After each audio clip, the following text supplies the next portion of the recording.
So what the fuck is God? I mean, if we don't answer that question, how are we going to determine if God exists or not? And if we can't determine if God exists or not, then nobody should believe in it, right? Plenty of atheists have given up on the conversation with theists, or just attempted to leave the question aside to really determine the answer, and just focus on getting theists to think clearly. But I think that's the wrong approach, because we are provided with definitions of God from theists. It just so happens there are a lot of different competing definitions, a lot of different gods, and a lot of different ways to approach it. Now, one of the things I think is the best way to approach it is comic book style. So there's Brahma, there's Shiva, there's Vishnu. Thor shows up in Marvel Comics, and Thor, I think, is very close to Yahweh in a lot of ways. Very rash, very active, instantly instinctual, and vengeful in a way. But it's kind of a combination of Thor and Odin or Zeus. They're obviously different gods, Norse versus Greek. But the father god, very intelligent, creator or at least actor in the beginning of the world, are important. Now in India, Brahma, the creator god, absolutely has multiple heads in India. And what sense can you make of Shiva unless you consider Shiva capable of dancing?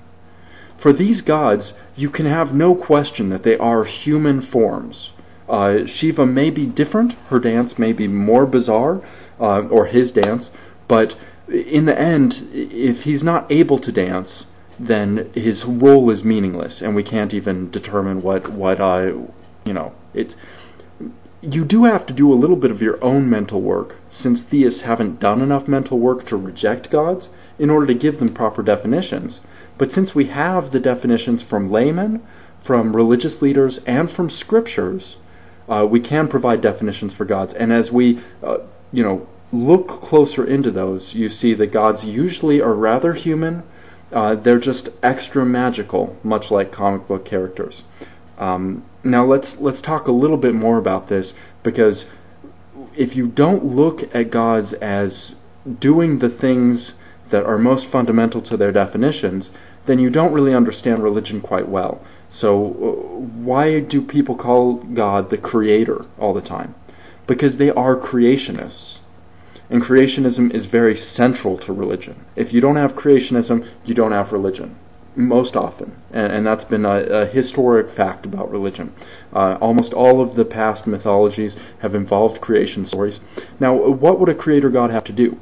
He'd have to exist outside of the universe, supernatural realm. He'd have to be able to examine the universe and understand it, and he'd have to actually do it. So start the Big Bang if you've got some sort of scientific theist that's acceded to the wisdom of the current age. But in other forms, create the light first, and did the Garden of Eden exactly as it was. Created animals in order to provide Adam with entertainment, sexual entertainment, And the fact is that there's so many different competing definitions, so many contradictions, that theists and atheists get frustrated with it and stop really analyzing it. But when you hold the definition constant, you can disprove God. And sometimes it feels like a mind-numbing task, because one second it's a creator, another second it's an answerer of prayers, another second it's a person that causes or stops natural disasters, or that does miracles in the world. And as you disprove more and more of this, you just get tired of the conversation. And I can understand that. Let's just provide a definition for God that's simple, though. An incredible intelligence, in the sense that humans are intelligent. So perhaps not neurological, but definitely capable of computing things with nearly no limits. That was at the beginning of the universe, outside of the universe, and physically caused the universe to happen. That creature can read thoughts absolutely today, listens to your prayers, answers them, controls physical laws, and either has put those in motion and allowed them to stay, except when he intervenes, or intervenes constantly in every single motion. And those two definitions, like that picture of God, is a fair one for religions.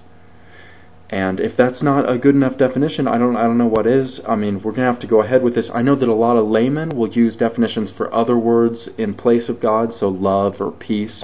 But those words have definitions, and if they're talking about them, they better use those words. So that's going to be insufficient. And if we're going to disprove God, we have to accept some definition. So near omnipotence, near omniscience, and either omnipresence or an existence at the beginning of the universe, either right before when things all started or during that time and on through this day. And if you have a problem with those definitions, do tell me, but I do think that they are understandable definitions, even if it turns out that they're false. And they clearly are false, right? I mean, just a moment's thought about them and you can see that doesn't fit with reality, especially once you've understood things like cosmology and deep time, that sort of thing. But let's talk further on this, and I'll continue with the proof that God doesn't exist.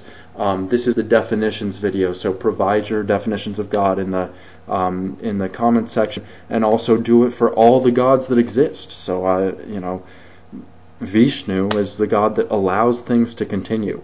It's a fine thing to do to list all the gods, because that only helps atheism. And I think I've said enough on that. Later.